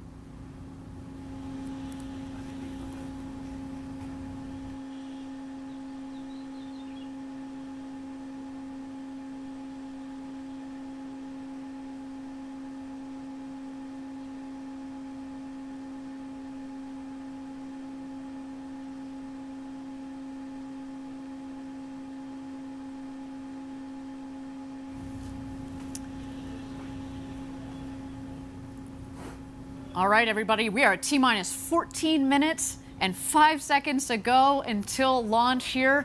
Got goosebumps going already. Again, the adrenaline is building and the energy is building up here as the clock ticks down. And while our astronauts and our teams are going through the final checks with our crew member 7 and the launch team, let's talk about seeing Earth from space and how it changes you. And we're very fortunate here at Blue Origin to have several NASA astronauts that are working with us. And they've logged hundreds of hours in space, and they offer a keen perspective on what our first human flight astronauts are just minutes away from experiencing. I find it's very interesting that people can look at a picture of Earth taken by an astronaut, but they don't get that change inside that actually being there in space gives you. It is one of those things that you kind of have to do. The perspective from space is a really fantastic one. You can see things that you never thought you'd see from Earth. It really can't help but change your life. It changes your perspective. Having that kind of an experience makes you feel smaller. You really do come back with a sense that the Earth is a closed environment. Everything we have here to eat, breathe, drink, it's all traveling together. And looking at the blackness of space and looking at the surface of the Earth and seeing that almost nothing separates those two. All of humankind is on this one small rock, protected by this thin, fragile little layer of air. It makes you realize that the planet is, in fact, a giant spaceship traveling through space that's home to 7 billion of us. And I think every astronaut who goes to space is changed by it in some way. They've actually documented a change in core values in almost all astronauts from before the flight to after the flight. And as millions and millions of people begin to get this experience, I think the knowledge on Earth and a different understanding about our planet will gradually occur. The experience of something that changes who you are on the inside, it's very powerful. It is so memorable and so unique that people walk away speechless.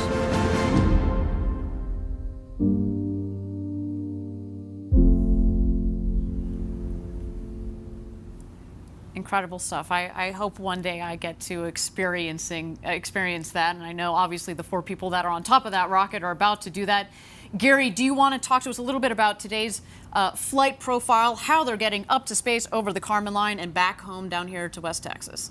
Absolutely. So T-0 is the time that we... Actually, Gary, if you don't mind standing by, I understand that we are ready for our go, no-go poll. No. This is the flight director. New Shepard is go for launch. Booster, commence similar count. Wilco flight. Controllers, drop UHF voice.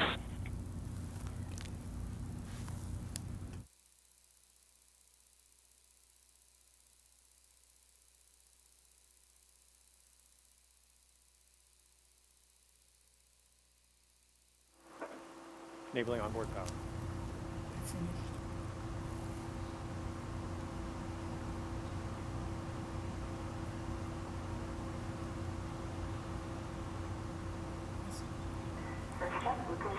All right, thank you everybody for joining us again.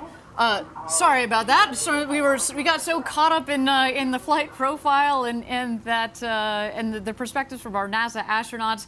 We just caught the tail end there of the go no go poll. But I'm hearing that we're looking good for flight today. So let's get back into that flight profile, Gary, that you were telling us about here.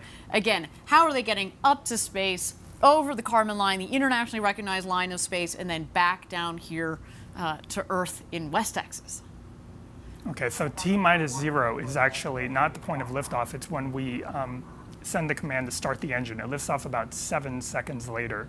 It will ascend for about 2.5 minutes and then shut off. It goes through what we call MECO, main engine cutoff. About 20 seconds after that, the capsule will separate, and that's when the fastened seatbelt light on their panels will turn off, and they'll be able to float around the capsule for 3 to 4 minutes. During that time, both vehicles are still ascending, and they will ascend above 100 kilometers. The Kármán line today, we're headed for about 105, 106 kilometers, and then start their descent. The capsule, the booster will actually re-enter first. It's more aerodynamic. Before it hits the atmosphere, it deploys wedge fins on top to stabilize it, and then uses those aft fins to steer back over the pad. Just over the pad, about 20,000 feet above, it deploys drag brakes to slow itself down, and then restarts its engines just seconds before hitting the ground to slow itself down to a soft landing.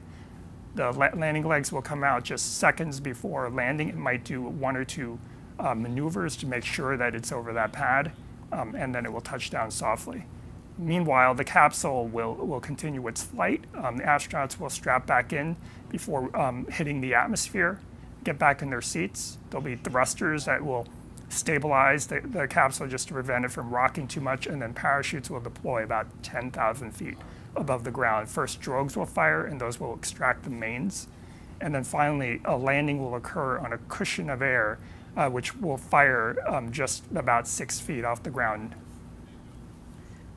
Fantastic, and you know, we've mentioned this before on previous webcasts that the dirt down here, it's like talcum powder. It goes everywhere, and so when we have that air cushion that fires, it really kicks up the dust. But again, they're coming in at just about 1 or 2 miles an hour. It's a really nice, soft landing. And again, Gary, we confirmed we are go for launch for first human flight on New Shepard. My goodness, I mean, you've been waiting for this day for 17 years since you joined Blue Origin. What are you feeling right now, Gary? It's still hard to believe that it's actually here. I don't know if it's set in yet, but the main thing I'm feeling is I'm thinking about the entire team, past and present, the hundreds and hundreds of people that have worked on the New Shepard program, and what this must mean to them. Absolutely. It's, you know, we talked about the team here. It's a lean and mean team, obviously, but each one of those people has contributed so much to this program. It's, again, a special shout out to all of our Blue Origin team members watching around the world. Now, for the others that are watching around the world, if you want to experience space flight for yourself, if you want to do what Jeff and Mark and Wally and Oliver are doing today, and you're serious about it, send us an email at astronauts@blueorigin.com. We are open We're open for ticket sales to send you all to space. What just an incredible, incredible day. And, you know, we're so lucky to have this particular crew on board today, Gary.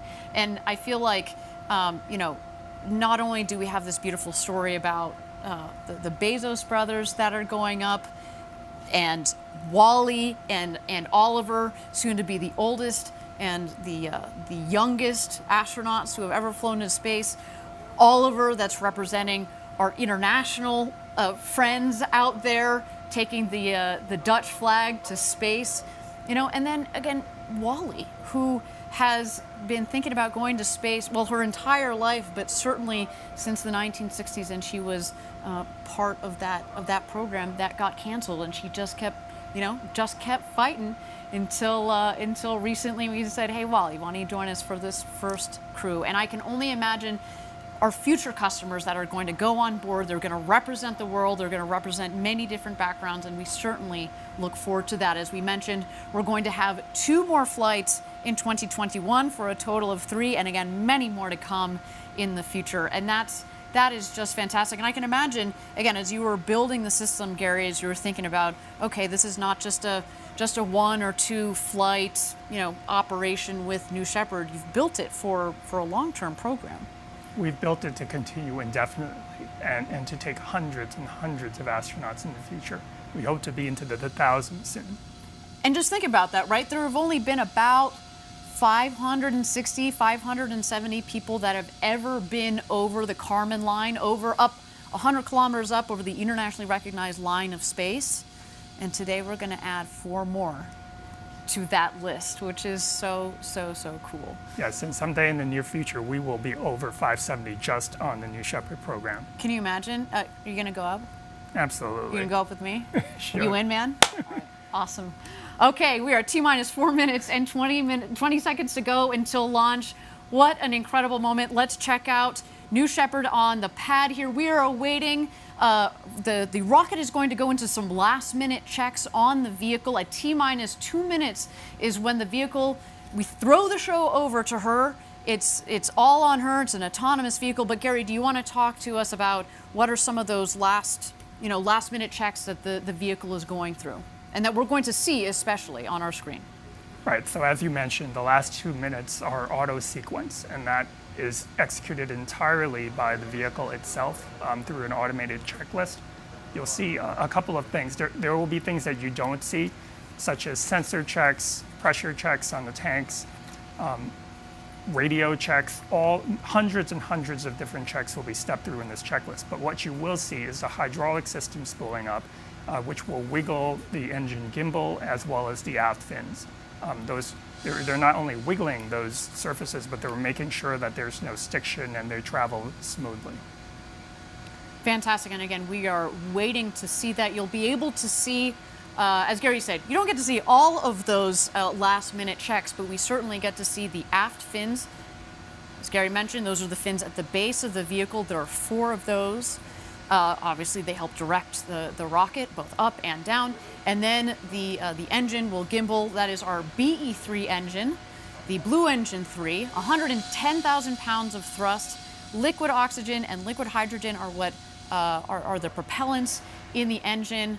It's not only a powerful and also throttleable engine. I'll talk about the throttleability just here for a second. We throttle the engine back as it comes back to land, and that's what creates a nice soft landing, because as it comes in, of course, it's not filled with all the propellant that it had on the way back up. So if we throttle it back, kind of like an airplane, it comes in for a nice, soft landing. And you know, what a trip to space and back. Again, this vehicle, we've had 15 successful flights on. Again, we're looking forward to this 16th one, of course, a very special one with people on board today. T-minus 2 minutes, there we go. Bridge is retracting. The bridge is retracting. There's Oliver on the left, Jeff Bezos on the right. We are about to go to space, everybody.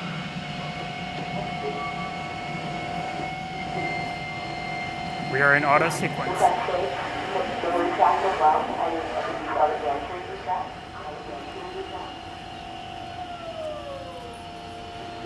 Next, you'll feel the string test and the engine gimbal test. The rocket may move under the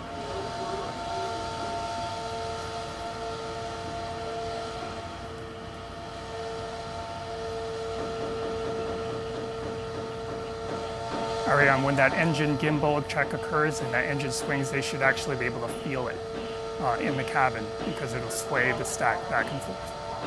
There go the aft fin checks.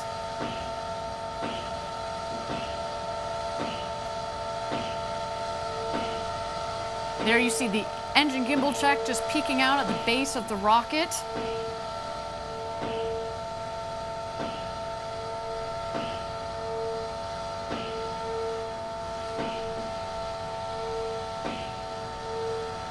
All right, here we go, everybody. Thousands of people contributed years to this historic moment. Ladies and gentlemen, it's time for Blue Origin's first human flight. Godspeed, first crew of New Shepard. Let's light this candle.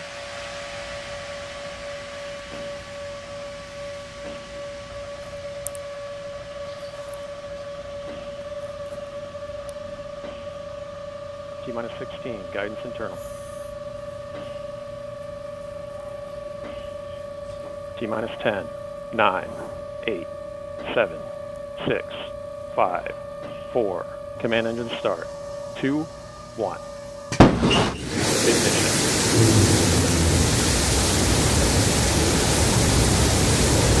We have liftoff. The Shepard cleared the tower. And New Shepard has cleared the tower on her way to space with our first human crew. Go, Jeff. Go, Mark. Go, Wally. Go, Oliver. You are going to space.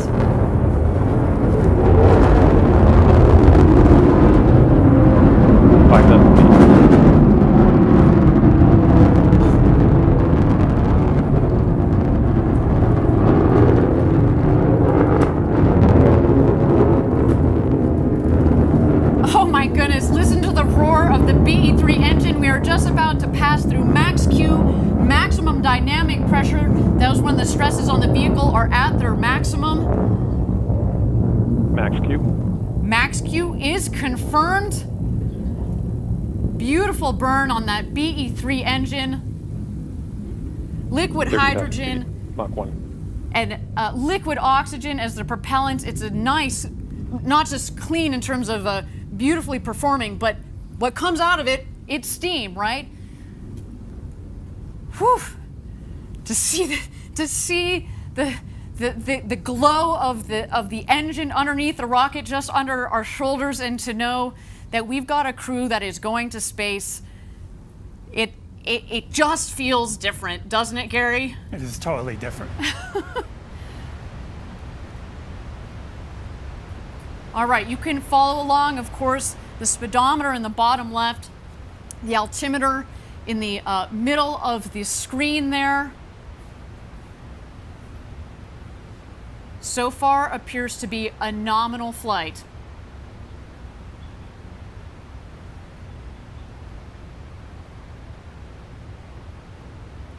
All right, coming up here on MECO, main engine cutoff. That will be followed shortly by separation.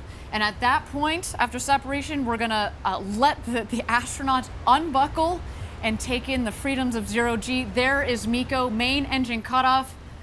A beautiful shot down the New Shepard rocket. Look at that view.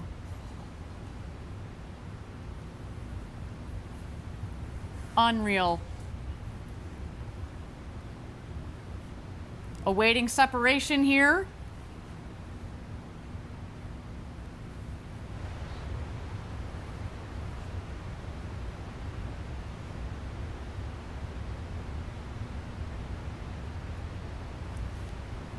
And here we are. You can start to see, stand by. You're going to see the separation of the capsule from the booster itself.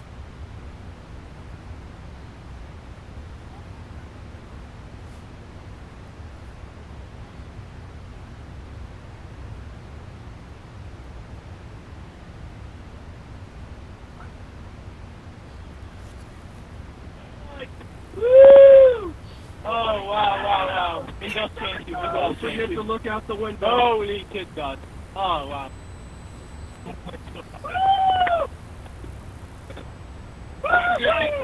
forget to get upside down.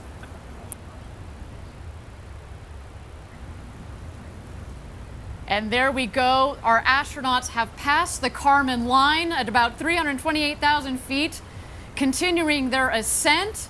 You see the two vehicles there. When the speed hits zero, you know that they've hit apogee, their maximum altitude, and you hear they're having quite an experience. All my instincts are fine. Okay, how about start back? Okay. I'm here to help you. Yep. Got it. Yeah, you just have to wait for it. You want the Skittle. Oh, yeah.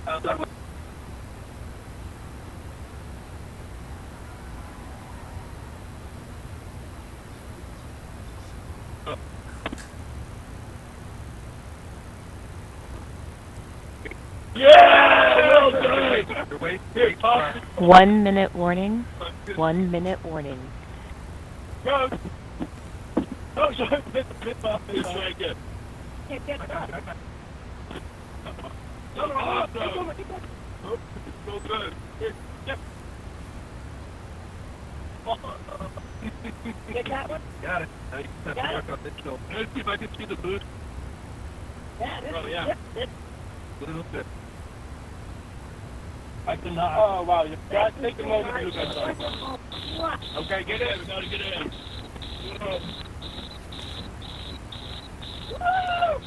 This is the roll. Oh, fantastic. Look at this. It's dark up here. Oh, wow.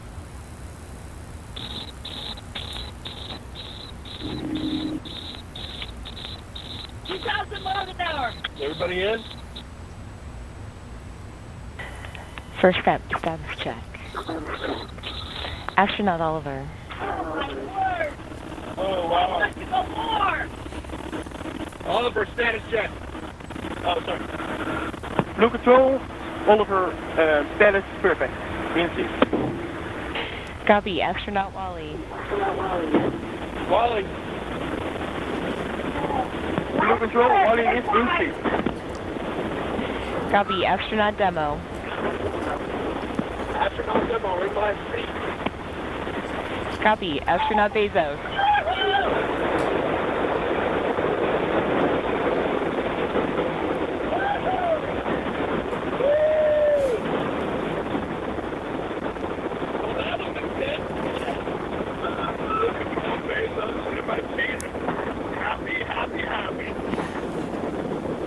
Copy.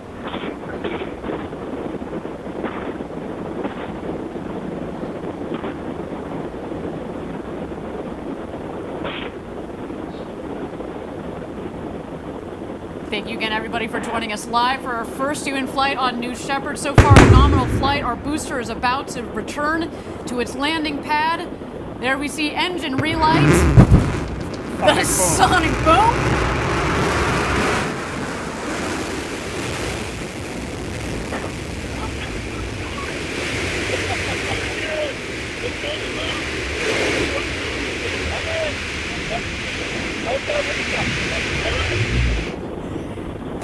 And booster touchdown, welcome back, New Shepard. A beautiful rocket that provided a beautiful flight to space. First up, your booster has landed. Booster landed. Blue Control, Bezos, that's great to hear about the booster. And there it is, our crew capsule with our 4 crew members on board. You have a very happy crew up here, I want you to know.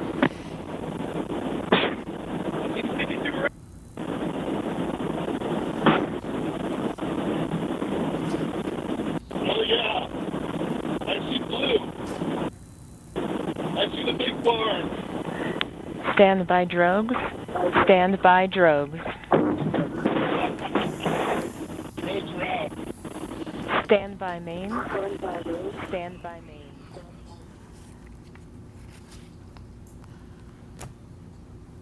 Oh, so far, a nominal flight. Here comes the crew capsule back from space. The drogues deployed. Here are the mains out, reefing and coming to full inflation. Our rocket went over Mach 3, and now they're coming floating back down at just about 15 or 16 miles an hour, about to join us home. Back here in West Texas, after having gone over the Kármán line, the internationally recognized line of space, the world's newest astronauts. Gary, how you holding up, friend? I am speechless. Wow. And those big, beautiful windows. I've just got about a minute and a half of floating before the activation of the skirt jet for a soft touchdown. At this point, there are sensors on board that are detecting how high they are above the ground, multiple sensors. And just 6 feet above the ground, that cushion of air will puff, and they will have a soft touchdown, almost like just sitting in a chair. But I'm sure their adrenaline is pumping now.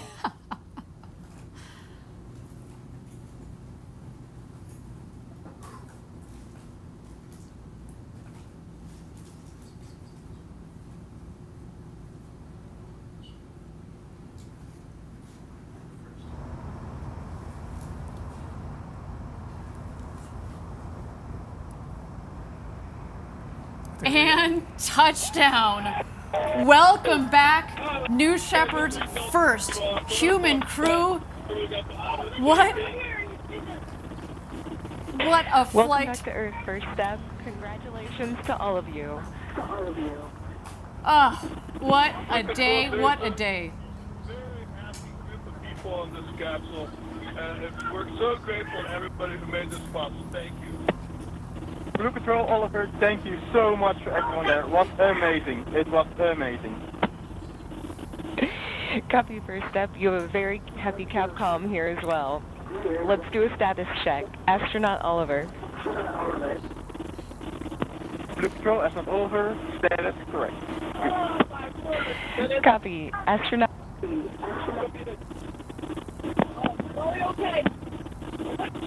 Copy. Astronaut demo. Astronaut demo, I am unbelievably good. Copy.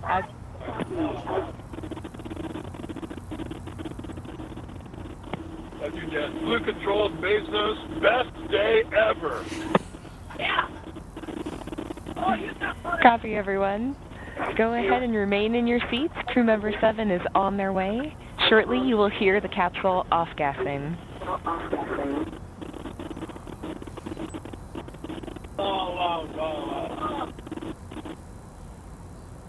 Did anybody have to our altitude or altitude? I didn't. We asked.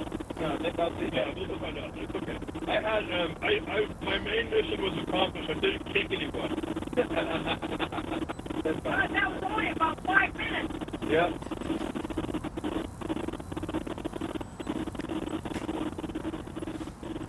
First up, Blue Control, your apogee was 351,210 feet. Blue Control, could you say that in meters? 50.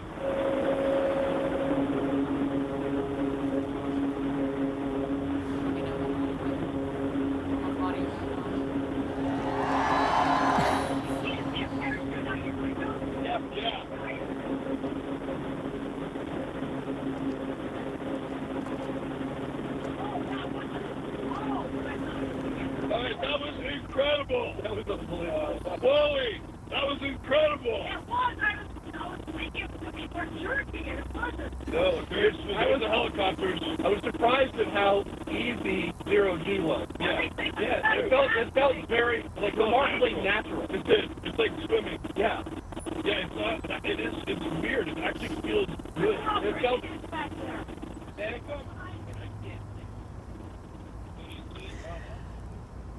Wow, what a day. You can see the world's newest minted astronauts there on board discussing their incredible flight of a lifetime up to space and back. Wow. Our team is now preparing landing safety operations. The recovery crew has already, minutes ago, has left the barn there to go open the hatch. You can see them there. They're arriving at the capsule in the Rivians. You can actually also see that the parachutes fell very close to the capsule. It means that there's not much wind out there. It was a beautiful, beautiful day. Not too shabby, Gary. What do you think? No, it was picture perfect. And it sounds like it landed pretty much exactly where we predicted. That's how they can get to it so quickly. They start moving even before it landed based on the prediction of landing. We used weather balloons that we launched throughout the morning, and that gives us a very good idea of where it will land, which is within 1,000 feet. What you're seeing that they're doing right now is Kevin Sprague, crew member 7, is just making sure everybody is okay and gives them a thumbs up. They're also grounding the vehicle. When you go into space, you could accumulate pretty significant electric charge. That's actually why we prefer that the astronauts not get out themselves, so that we can ground the vehicle of static charge, which can be quite strong. Excellent, and I think there that Kevin Sprague, our crew member 7, has given the thumbs up for all of our astronauts that are on board there. Again, Jeff Bezos, Mark Bezos, Wally Funk, and Oliver Damon. What an incredible day. You heard them on the audio. Best day ever. I mean, I feel like this is our best day ever, and we didn't even get to go up to space. I mean, what a day. Again, congratulations to the entire Blue team, our astronaut crew, and of course the friends and family of these incredible astronauts. They're just about to exit the capsule here. Let's wait for that moment. There you see Jeff in the window. Oh, there you are. Felix is up here. All right, guys, what we'll do later.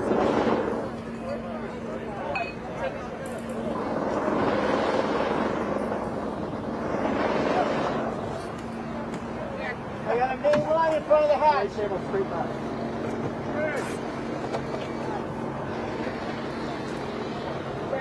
There's the main parachute line in front of the hatch. Left.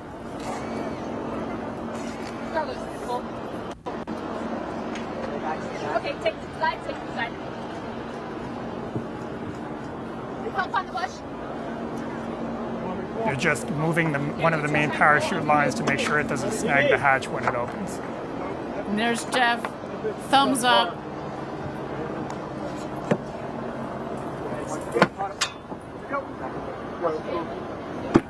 CC safe, Jimmy. You heard there, the CC is safe. No, I got it. No, I still got it open on the side.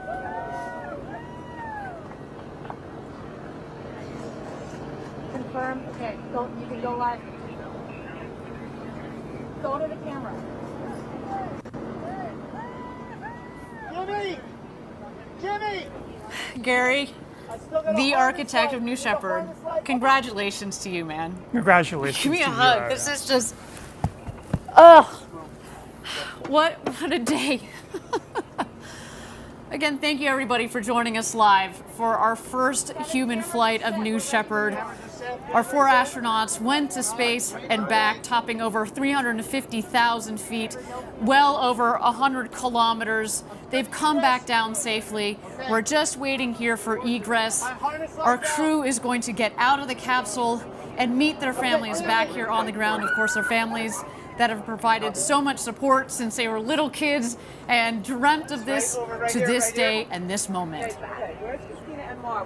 Let me know when everybody's there. We got Mar and Mary. Get in here, Mar. All right, Caitlin, you ready? Family, are we ready?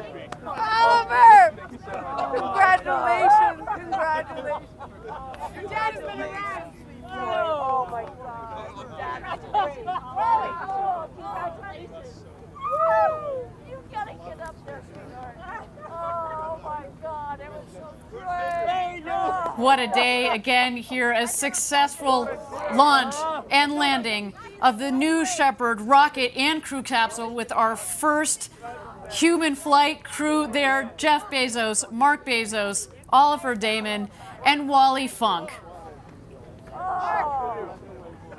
And their families there giving big hugs all around.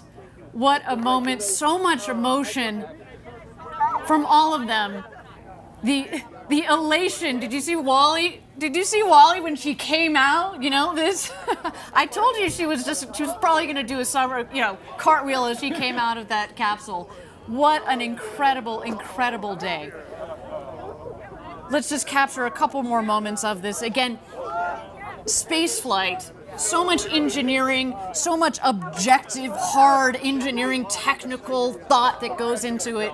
But when you put people on board, there's such an incredible emotional component to this.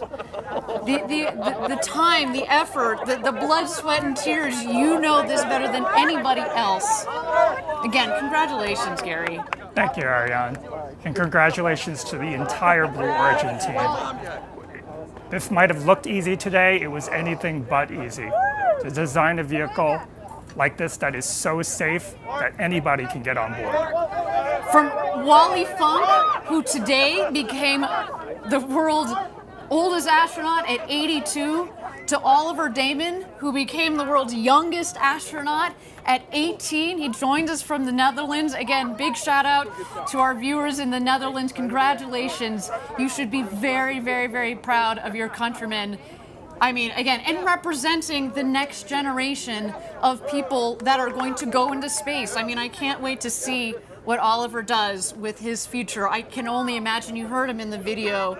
You know, he just wants to spread the love, spread the message. I can't wait to hear their impressions of the view from up there. And in fact, I hear in just a moment we hope to be getting a couple of impressions from our astronauts. We'll stand by for that there.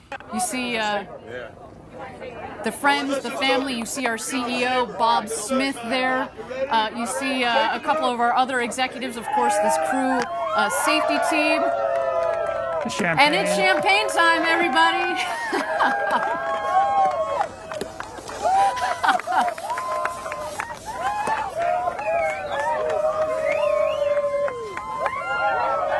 It's the only proper way to end the space flight. Exactly, only proper way to end a space flight with a champagne shower.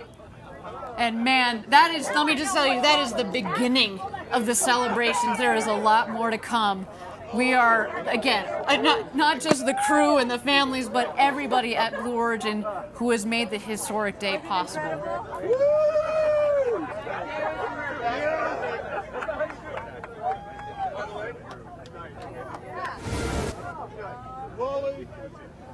Oh, there's a big hug from Jeff to Wally Funk.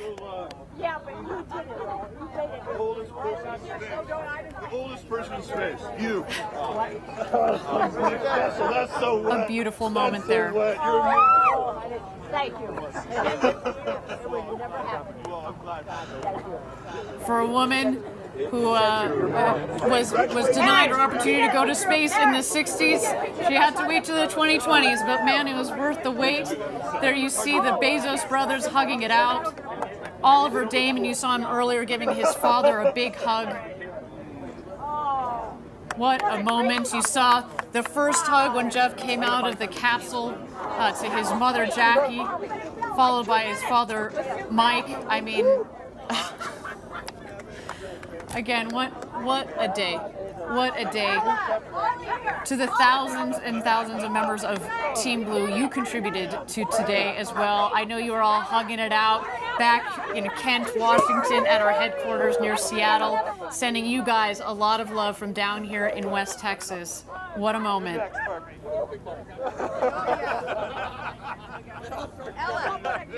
I imagine. Oh, look at this girl. Ella. I mean, granted, Gary, we weren't in the capsule, but my favorite part was hearing, the hooting and hollering and the laughing. Jeff is known for his big, boisterous laugh. I mean, he's having the moment of a lifetime here, and you can only imagine as they were floating around up there. You saw them say, "Gosh, look at the views."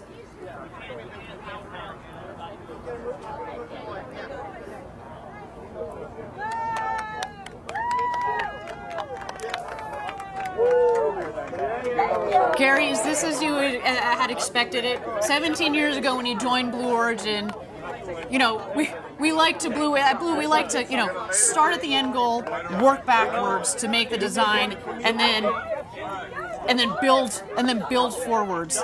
When you sat there 17 years ago with the very small team at the time at Blue, is this what you would imagine? It's certainly what we hoped for, but with the size of the team, when I joined Blue Origin, there were only 20 of us in a warehouse, and it would have taken a huge leap of faith to think that we could have gotten to this point, but we have. Just incredible.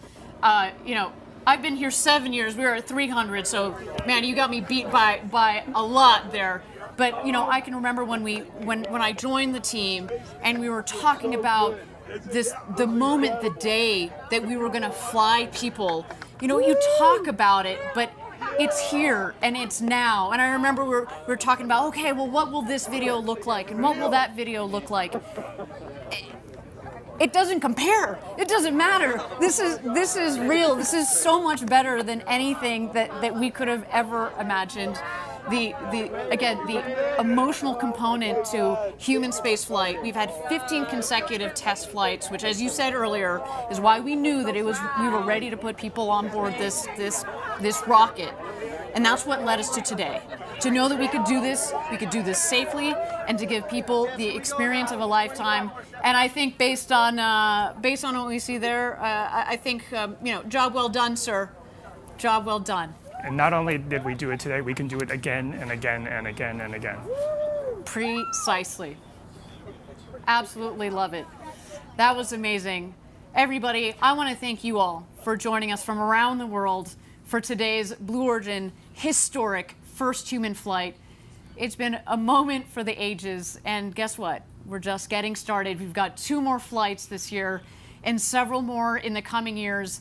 I want you to join us a little bit later today. We're going to have a live press conference on our website. You're going to get to hear the firsthand impressions from our 4 astronauts that went to space and back. But to all of you out there, if you like what you saw and you are serious and interested about reserving your seat on a future rocket ride to space and back with New Shepard, we've got some exciting news for you. We are open for ticket sales. Send us an email, astronauts@blueorigin.com. We can't wait to fly you to space and back.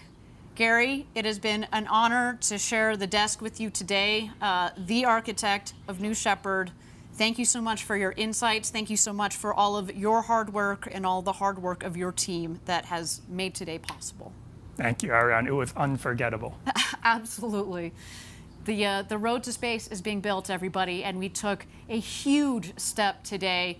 But we also need your help. If you're interested in learning more about Blue Origin or joining our extraordinary team, please visit our website. And if you'd like to commemorate today's historic launch, we also have some mission patches for you there. And that's also where you can get some apparel, some collectible gear. It is all there. Look at that sweet patch. So beautiful with the names of our new astronauts.